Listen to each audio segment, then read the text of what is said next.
Muchas gracias, mi estimada Hilda. Primero, agradecerte. Siempre hemos coincidido como directora de protección de datos personales del órgano garante de Quintana Roo.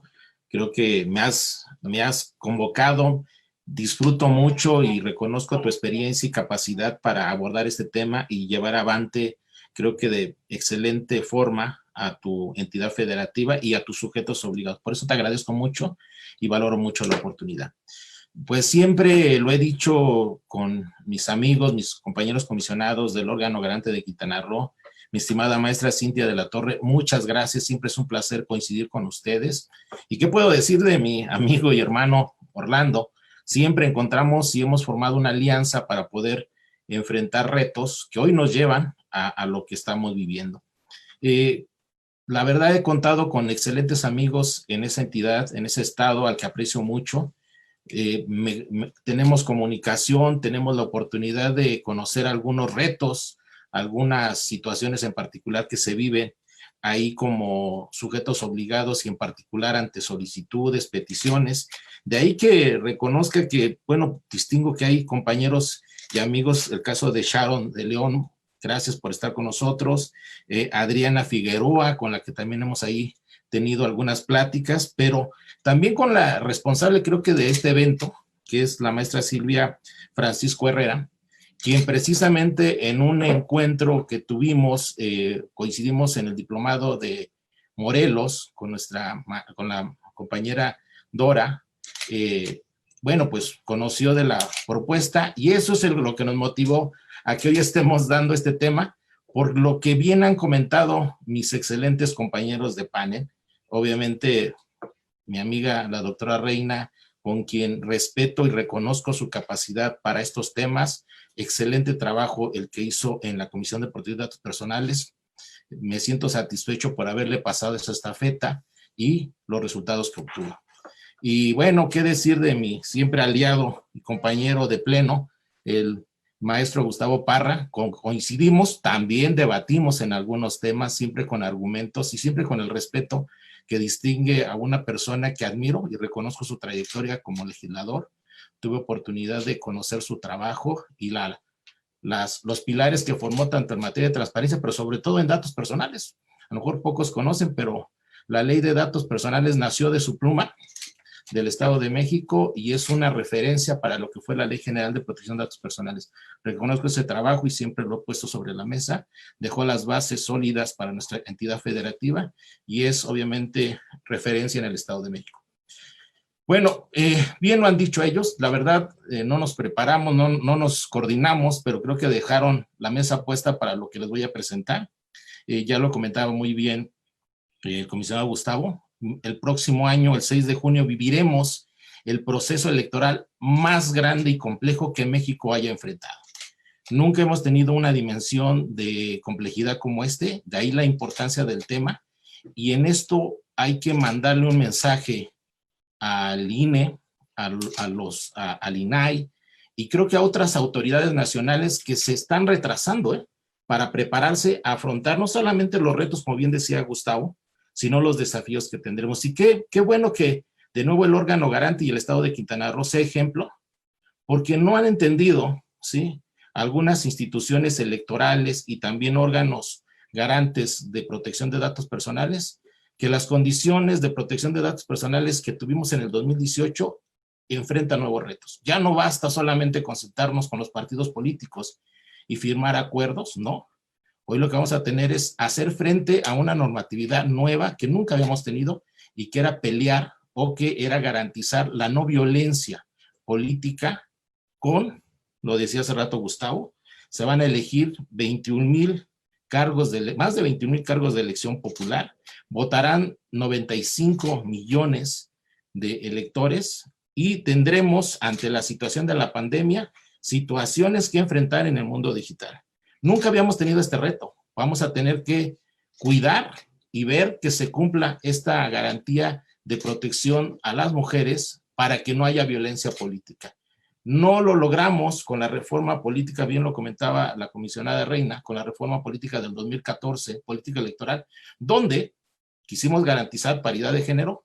Y pregúntense ustedes, yo revisé recientemente las 4 legislaturas del Congreso de la Unión, y hasta ahorita, y también en el Estado de México, es cierto, se ha reducido la brecha de participación y de presencia de las mujeres, pero hasta ahorita, o al menos que alguien me contradiga, a lo mejor puede ser el caso de Quintana Roo, ningún Congreso tiene mayoría de mujeres.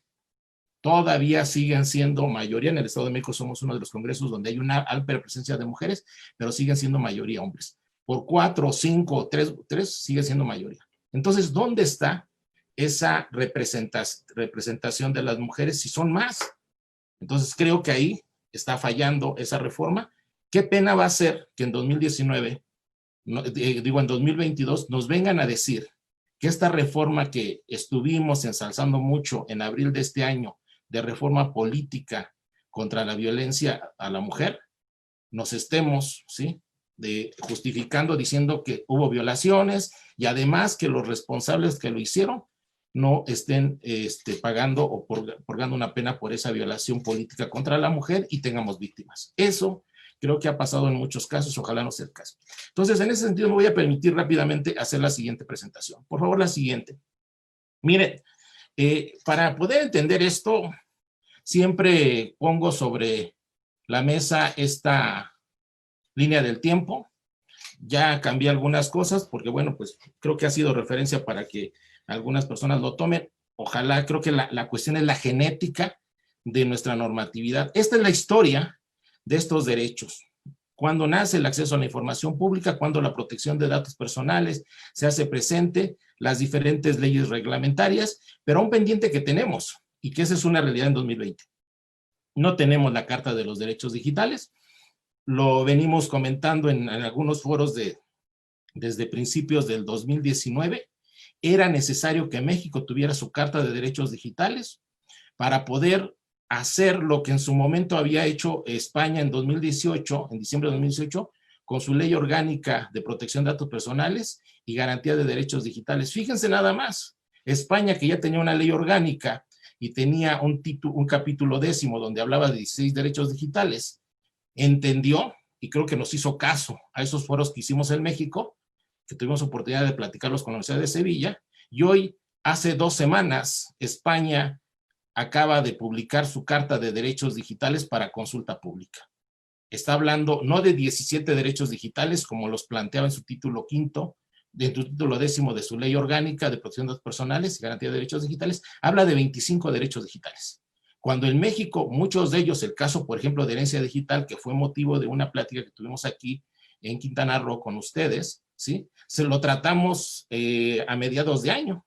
Y hoy, en esta Carta de Derechos Digitales de España, viene no testamento digital, viene como correctamente planteamos que debe de ser el concepto, se llama herencia digital y otros 24 derechos digitales. México sigue en falta, seguimos, ¿sí?, sin darle certeza a ley Olimpia, ¿sí? Hay personas que dicen que son una modificación a diferentes ordenamientos, no. Es una modificación al Código Penal y aplicamos la máxima que siempre tenemos en nuestro país, que mientras ante un delito, ante la presencia de un hecho delictivo y una víctima, para poderlo detener hay que ponerle una pena, hay que castigar. Señores, la política preventiva y la política disuasiva son prioritarias antes de llegar al castigo, porque además ni cumplimos con el principio de justicia. En este país hay impunidad, en este país seguirán habiendo víctimas y doble víctimas por parte del victimario y por parte de un Estado que no aplica y que no logra armar carpetas de investigación, y por eso la víctima será doble víctima, tanto del victimario como del Estado. La siguiente, por favor. Miren, ¿por qué el reto es fundamental? Lo dice en su libro el creador del Foro de Davos. La Cuarta Revolución, que se publicó el libro en 2016 y que visualizaban que viviríamos a plenitud la Cuarta Revolución Industrial en 2060, ¿sí? 4 años después, esa Cuarta Revolución está vigente. A nosotros nos enseñaron que hubo solamente una revolución industrial a mediados del siglo XVIII. Pasaron 100 años para que viniera la famosa la segunda revolución industrial, donde el energético se llamaba petróleo, sustituía al carbón mineral, y el carbón mineral había sustituido en su momento a la madera.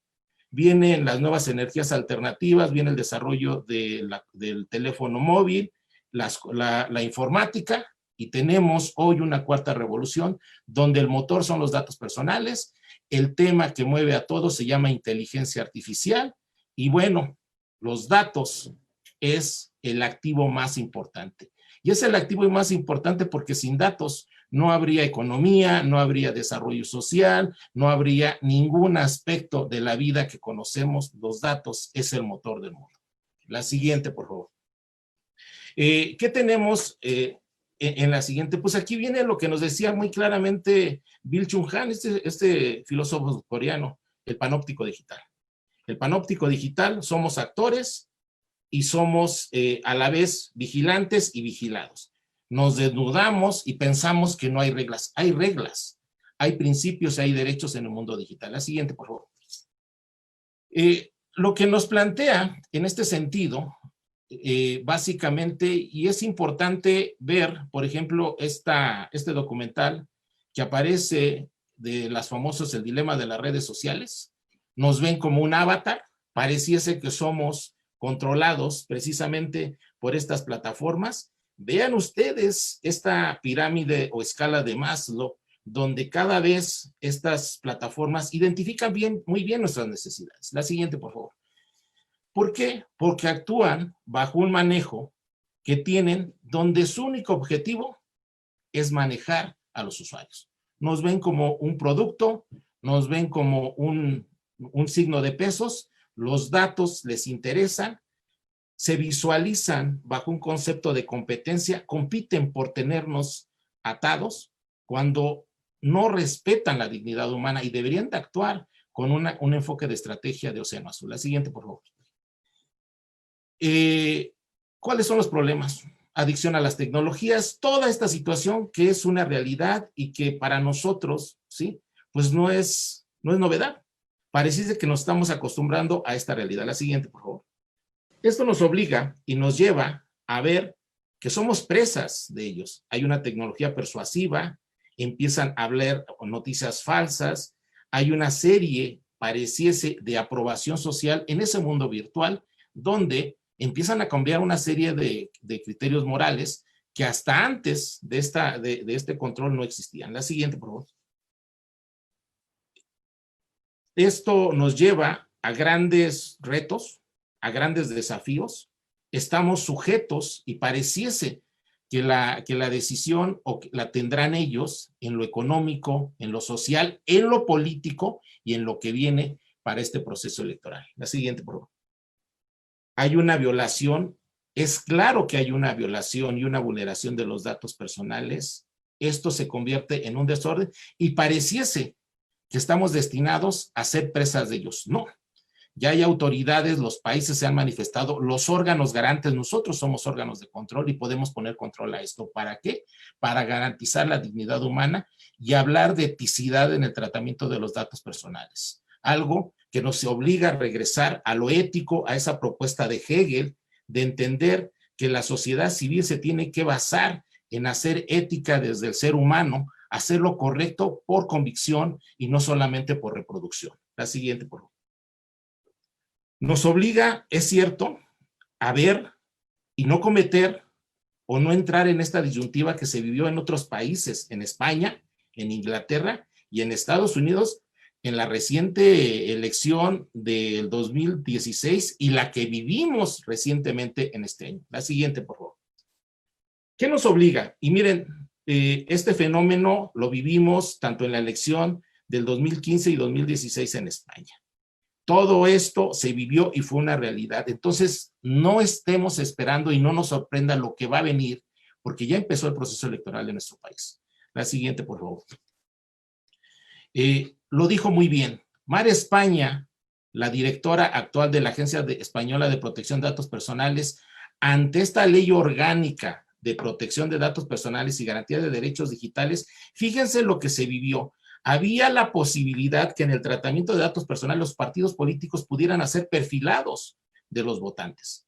Vivimos un proceso, y ojalá puedan revisar algunos artículos del doctor Lorenzo Cutino Hueso, donde ha hablado que por primera vez se vio algo que nunca se había visto en España. Se hizo una acción de inconstitucionalidad por esta ley respecto al perfilado y lograron quitar dentro de las facultades que tenían los partidos políticos poder hacer estos perfilados individuales de los votantes. Eso vamos a vivir en nuestro país. Hoy los partidos políticos tienen acceso a bases de datos, a consultas, a encuestas, a una serie de información que de muchos simpatizantes, de padrones, y eso nos va a llevar en algún momento dado a que se esté ante la violación de los datos personales. Son situaciones que nunca habíamos vivido. Sin embargo, recordemos casos como los que vivimos hace algunos años, donde un partido político sabía qué personas y dónde había niños, se les mandaron boletos de cine, se les mandaron material escolar. ¿Cómo se tenía esa información? ¿Cómo la obtenían? Pues de manera indebida. En España, esto fue sancionado y lo dijo claramente Mar España. La siguiente, por favor. ¿Qué vivimos también? Pues lo que ya bien comentaba hace rato Gustavo, el escándalo Cambridge Analytica, ¿sí? Esto fue una realidad. Se utilizó inteligencia artificial, algoritmos matemáticos, ¿para qué? Para partir de una minería de datos, de bases de datos donde se hacía mercadotecnia, empezara este famoso Big Data y se empezaran a hacer estos perfilados para que estas empresas, aprovechando lo que en ese mercado era un mercado de oportunidad, lograran, la siguiente por favor, pues encontrar la oportunidad para vulnerar en Estados Unidos solamente 50 millones de usuarios, ¿sí? A través, vamos cambiándole porque vienen vamos cambiándole por favor, porque a partir de este test que se hizo para 270,000, después se invadieron datos de, en este caso de amigos, y bueno, el impacto fue de 50 millones solamente para Estados Unidos. Hablan de que fue para 80. El cuarto país afectado fue México, porque recuerden ustedes que mucho de este efecto lo tuvimos en la elección del 2018. Esto todavía lo vimos reflejado en la reciente elección de Estados Unidos, donde 70 millones, ¿sí? Todavía, ¿sí? Mantienen su apoyo para el actual presidente y hablamos de otros 80 que ya manifestaron su apoyo para el otro candidato. Pero esta es una realidad que todavía nos sigue alcanzando. La siguiente, por favor. Hubo violación de datos personales. Las consecuencias, todos los conocimos, escuchamos las diferentes acciones que hicieron congresos, tanto en Europa como en Estados Unidos. La siguiente, por favor. Donde las multas, bueno, pues ahí las tienen. Y no solamente a esta plataforma, el mensaje que se hizo y vivimos también la serie de restricciones que se le hizo a otras plataformas, caso de Twitter, caso de Microsoft, caso de Amazon, que también les pidieron que actuaran en el contexto de respeto a la protección de los datos personales. La siguiente, por favor. Esto es una realidad y debemos de entenderlo. ¿Por qué razón? Y es aquí donde vamos a entrar al tema que nos invoca. La protección de los datos personales es un derecho que se particulariza y no es de impacto social. Hay una persona que está en medio, que puede sufrir discriminación, que puede sufrir vulneración, pero además que su dato personal, que lo puede identificar o lo puede hacer identificable, está en un contexto de relevancia social donde se combinan tres dimensiones: lugar, tiempo y modo. Siempre que pongamos y estemos hablando de un dato, pongamos a la persona de la que estamos hablando, un candidato independiente, un candidato que, bueno, tiene un aspecto de público, pero otro aspecto que se tiene que proteger. Una menor de edad, un trabajador, un estudiante, una ama de casa, es una persona y son datos, bases de datos, de padrones, de registros públicos. Mucho cuidado con ellos. La siguiente, por favor. Y entonces sí, vamos viendo cómo está nuestro país. Nuestro país tiene claros excelentes, bien lo decía hace rato Gustavo, tenemos normatividad en el ámbito público. La importancia de ser un país federal es que lo tenemos tanto en leyes generales como en las respectivas leyes locales. Tenemos una ley en el ámbito de particulares de tipo federal, tenemos las respectivas leyes reglamentarias, tenemos todo esto. Tenemos también claro que en el acceso a la información pública te puedes enfrentar con datos y que hay un límite y que este derecho, como la protección de datos personales, se tiene que respetar. La siguiente, por favor. Tenemos el convenio 108. Somos uno de los 3 países de América Latina, junto con Uruguay y Argentina, que somos los únicos que junto con otros 54 países formamos parte de este convenio 108 y que tiene una naturaleza de tratado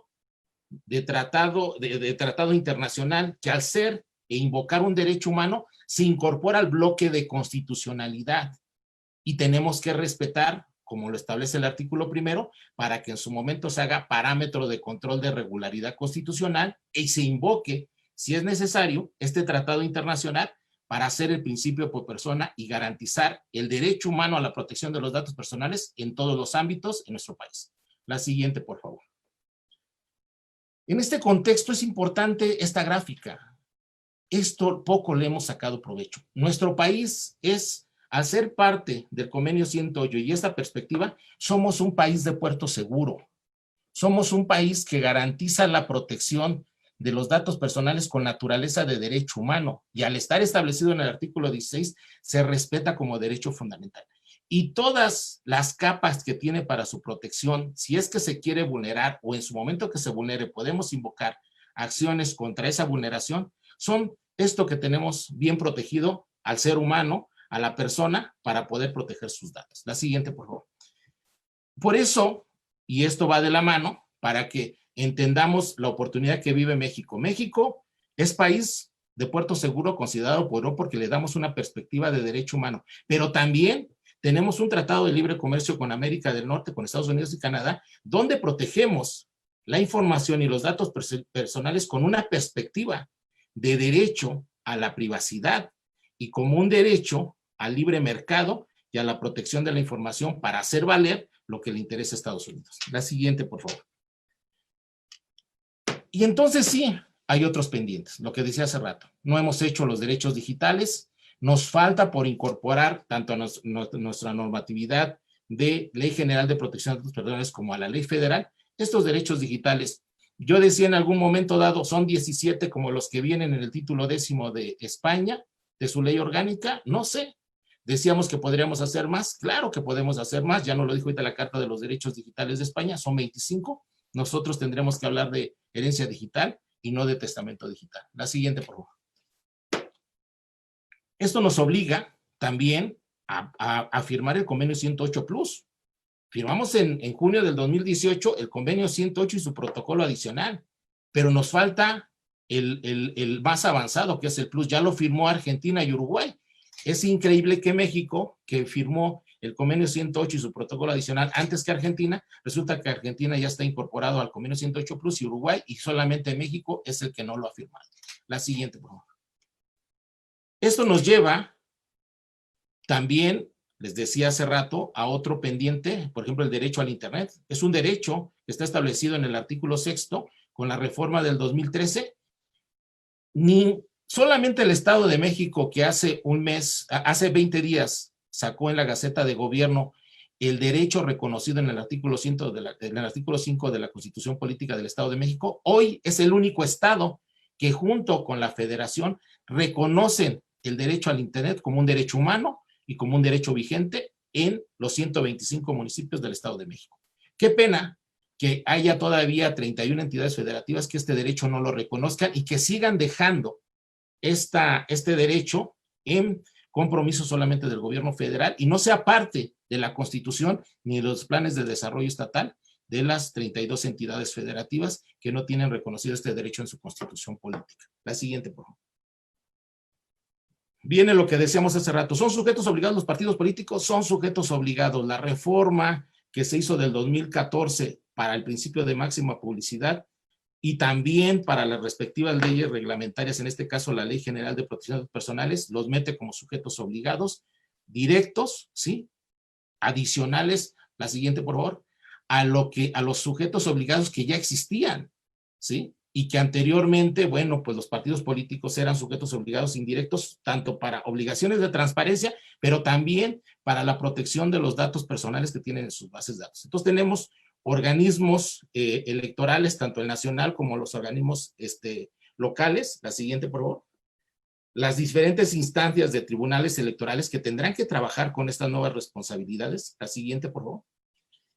Y entonces sí, entra el sistema y entran los órganos de control, llámese INAI y los 32 órganos garantes, que nos mandata el PRONADATO, la política pública para garantizar esta protección de datos personales para todos los ámbitos y para todas las personas. Las siguientes, por favor. Esto nos llevará sin duda a retos fundamentales como los siguientes. La siguiente, por favor. ¿Qué nos implica? Les decía hace rato, la reforma en materia político-electoral nos llevó a retos fundamentales para buscar la equidad de género, donde ya se hablaba, en el caso de la Ley General de Acceso a una vida de mujeres a una vida libre de violencia, retos fundamentales. La siguiente, nos vamos muy rápido, por favor.